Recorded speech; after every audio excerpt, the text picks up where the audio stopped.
Hidden charges और fees, ये नाना प्रकार के चार्जेस जो आज मैं सदन में लाया हूं, ये माननीय वित्त मंत्री जी तक पहुंचे ताकि देश के आम आदमी की जो जेब बैंकिंग सिस्टम काट रहा है ये उसे पता लगे, ग्राहक को भी और माननीय वित्त मंत्री जी को भी। मिनिमम बैलेंस पेनल्टी, यदि आप न्यूनतम बैलेंस नहीं रखते हैं तो 100 से 600 रुपए प्रति माह बैंक आपका काट लेता है।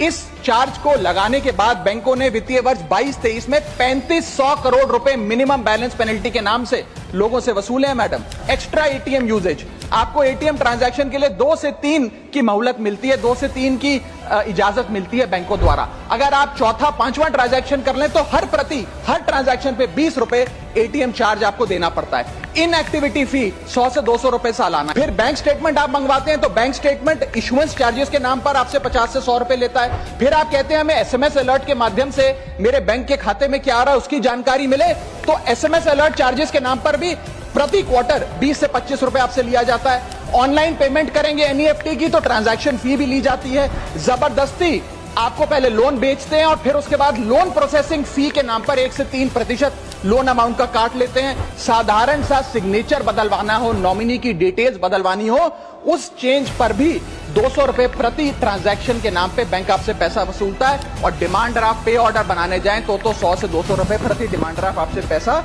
वसूलता ही वसूलता है। यानी कि कस्टमर्स की जेब काटी जा रही है और कस्टमर्स को पता भी नहीं लगता कि कितना पैसा बैंक इन नाना प्रकार के चार्जेस के चलते आम आदमी से वसूल रहा है।